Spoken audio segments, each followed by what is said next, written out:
중고등학교 때, 그러니까 대학교 때 불교에 심취를 하셔서 봉은사에서 이제 통학을 하신 걸로 알고 있는데, 그 전에도 중고등학교 때 좀 그 불교에 이제 스님이 되려고 하셨던 걸 알고 있어요. 그러니까 그만큼 중학교 때 종교에 일단 상당히 심취하셨고, 아버지가 대학교 때 친할아버지가 돌아가셨고, 그때 그 그러니까 할아버지 돌아가신 걸 그때 듣고 너무 놀라셔가지고 집에서 전화 오는 걸 그렇게 싫어하세요. 미국에서도 이렇게 계속 이 고깃집에서 그 철판 그거 알바하는 거 있지 않습니까? 그거 하면서 그 생활비 벌고, 그리고 또 부부는 또 한국으로 이렇게 생활비 보태명으로 또 이렇게 보내신 걸로 알고 있어요.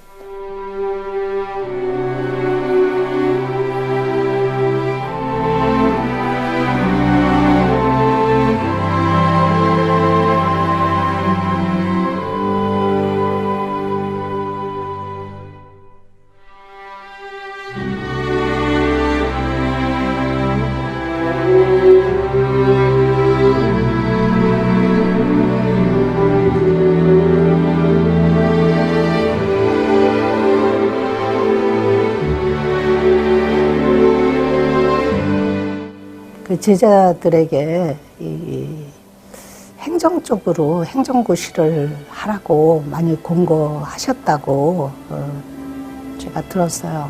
그 정부가 바로 가기 위해서는 정말 바르게 교육을 받은 사람들이, 실력 있는 사람들이 가서 이 정책을 입안하고 이 정책 추진을 해야지 된다고 생각을 하셨어요. 법관으로 국가에 공헌하는 것도 중요하지만, 그것보다는 행정부에서 국민과 일상을 같이 하면서 해나가는 것이 더 중요하다고 아마 박 교수는 생각한 것 같아요. 지금 제가 이제 법무부에서 근무를 하고 있는데, 처음으로 지금 검사 출신이 아닌 판사 출신이 처음으로 지금 법무실장으로 들어오셨는데, 회식을 하면서 서울대 법대 출신이시더라고요. 근데 갑자기 그러니까 저가 아들인지 모르시고 갑자기 아버지 얘기를 하시더라고요. 그래서 법경제학, 학회 얘기도 하시고, 또 뭐 나라를 위해서 일하는 거, 그 필요성, 애국심 등등에 대해서 말씀을 하시길래, 아버지가 과거에 상당히 그런 어떤 애국심이나 나라를 위해서 일을 하는 것을 상당히 장려하셨구나. 또 그것이 상당히 많은 분들한테 영향을 끼쳤구나. 이런 것 제가 많이.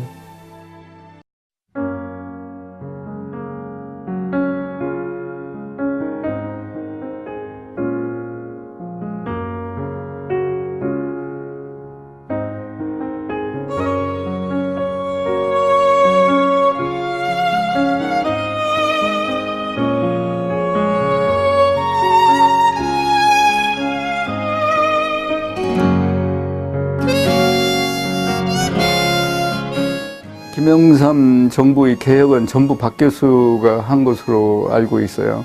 그 사법개혁이 상당히 의미가 있는 개혁이었다고 생각을 해요. 당시만 하더라도 돈이 없으면은 유죄고, 돈이 없으면은 무죄, 돈이 있으면은 무죄라는 그런 얘기들이 있었는데, 그것이 지금은 많이 해소되지 않았나 그런 생각을 해요.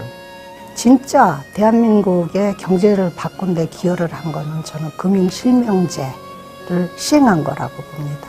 정말 어느 날 갑자기 그 금융실명제를 실시함으로 해가지고 대한민국의 이 금융질서를 바로잡은 거는 정말 큰 업적이라고 생각합니다. 제가 직접 경험하는 것은 이제 그 법률개혁 관련해서 이제 로스쿨 안을 사실 구상을 하셨는데, 그게 그 당시에 이제 사실은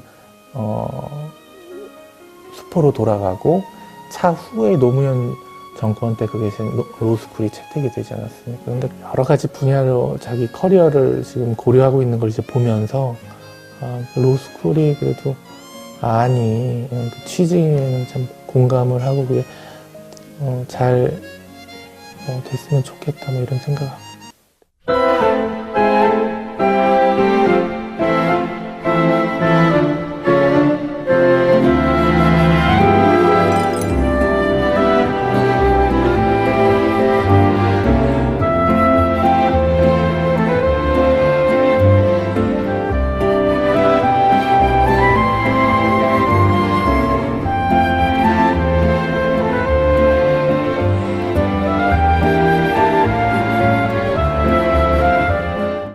브루킹스 박 교수가 있을 때는 내가 워싱턴 DC에서 며칠을 같이 지냈어요. 그때 나한테 그 박 교수가 얘기한 것은 국가가 잘 되기 위해서는 정권에 관계없이 그 지식인들이 국가 전략을, 정선된 전략을 만들어내서 적용해 나가는 것이 중요하다, 그런 생각을 해서 미국에는 민주당에는 브루킹스, 공화당에는 헤리테지 같은 것이 있는데 한국에서도 그런 싱크탱크가 나와가지고 국가의 중장기 전략을 수립해서 나가는 것이 절대 필요하다 생각해서 한반도 선진화 재단을 출범시킨 것으로 알고 있어요. 남들은 내가 이렇게 그 세종시 수도 그 이전에 반대해서 그냥 국회의원 때려치고 나온 거에 대해서 현실과 타협하지 못하는 그냥 꼿꼿한 학자로 아마 보지 않겠나, 이렇게 남들은 보겠지, 이렇게 말씀을 하신 게 기억이 나고, 그러면서 바로 그 당시 제가 기억나는 게 이 재단이라는 표현은 아예 띵크탱크라는 표현을 쓰셨던 게 기억이 나요. 이 띵크탱크를 만들어야 되겠다.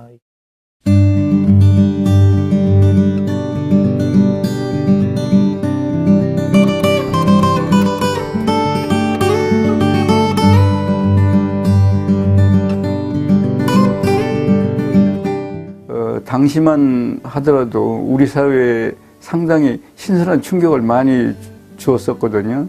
그래서 아주 중요한 그 활동의 이니시어티브를 잡고 했다고 생각을 해요.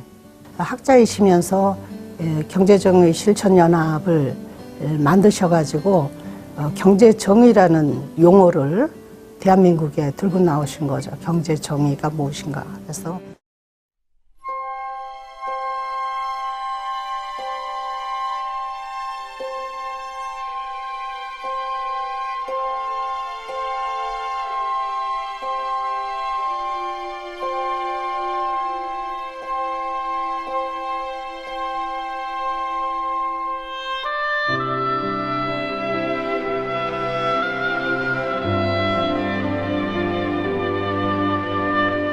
일본 여행을 같이 했었는데 그때 가스미가세키라는 곳을 갔어요. 그 가스미가세키라는 것은 일본의 모든 행정기구들이 모여있는 곳이거든요. 회의실들이 있고 해가지고 일이 있으면 각 부처 간에 내려와가지고 식사도 하고 차도 마시면서 협의를 하고 다시 자기 사무실로 가는 이런 아주 편한 시스템으로 되어 있거든요. 박세일 교수님이 한나라당 정책위 의장이셨어요. 그런데 이거는 포퓰리즘이다. 이거는 공약으로서 그걸 지켜야 될 사항이 아니고 대한민국의 미래가 걸린 거고 대한민국의 국익에서 볼 적에 이거는 정말 망국적인 결정이기 때문에 안 된다라고 정책위 의장으로 그걸 분명히 하셨거든요. 제가 그 박근혜 대통령과 그 전화 통화하는 거를 제가 들었습니다. 박 대표님 하시면서 이제 말씀을 하셨고, 이것이 지금 분명히 잘못된 정책인데, 이게 야당으로서는 그 당시 야당이죠. 야당으로서는 최소한 반대 입장에 서야 되는 거 아니겠습니까? 라고 이제는 상당히 그렇게 절절하게 이렇게 설득하시는 건 전 처음 봤어요. 아버지가 한번 새벽에 자다 말고 갑자기 일어나서 그렇게 막 우셨대요. 그래서 어머니가 놀라가지고 왜 그러냐고 했는데 국민이 불쌍해서 이렇게 돼가는데 국민들이 이렇게 모르고 이렇게 가는 거에 대해서 우리나라 국민들이 불쌍해서 울었다.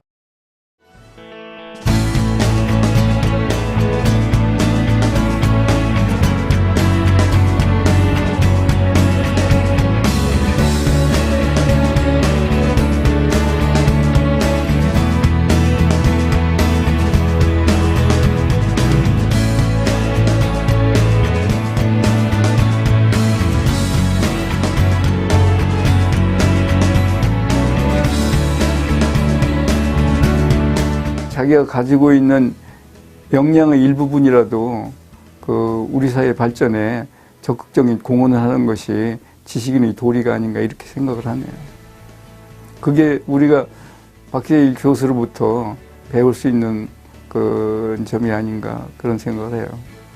바로 현재 대한민국이 가져야 될 비전이 이 선진화하고 통일이거든요. 그러니까 뭐 선진화와 통일은 저희가 두 개를 다 가져야 돼요. 국가의 미래를 생각을 한다면은 이거를 정말 꾸준히 저희가 국가의 미래를 제시하고 또 기회 있을 때마다 이런 그 국가가 나가야 될 비전을 제시를 하는 작업을 꼭 해야 된다라고 생각을 해요.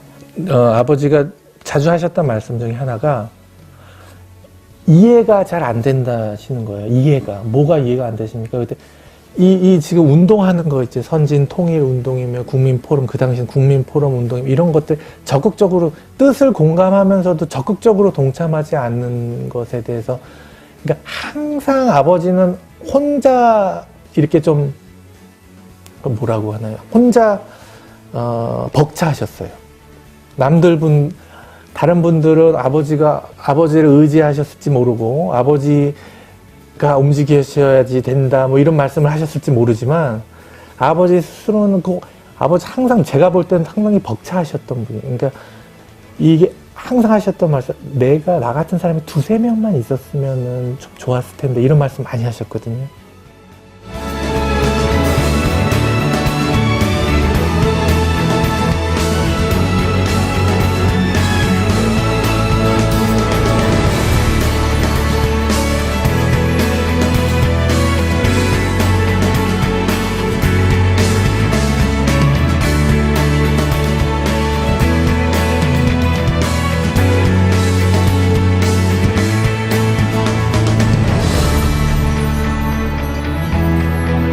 정의가 강물처럼 흐르는 사회를 만들어야 된다 이런 얘기 했었거든. 그래서 내가 박 교수를 다시 만날 때는 당신이 원하는 대로 펄럭이는 태극기 아래 통일된 조국이 됐고 그리고 선진국도 됐다. 그리고 정의가 강물처럼 흐르는 사회도 됐다. 이런 얘기를 박 교수한테 하고 싶어요. 그게 내 희망이에요. 대한민국 잘 되게 계속 여기 살아있는 사람들에게 힘을 주세요. 이 부탁을 드리겠습니다. 아버지가 이제는 그 말씀하셨던 또 선진화, 통일, 또 애민사상 이런 것들은 저를 포함해서 남아 계신 분들이 그 뜻을 공감하시고 하니까 그분들이 또 잘 해주시리라 믿고요. 그렇습니다. 마음 편하게 계셔도 될 것 같습니다.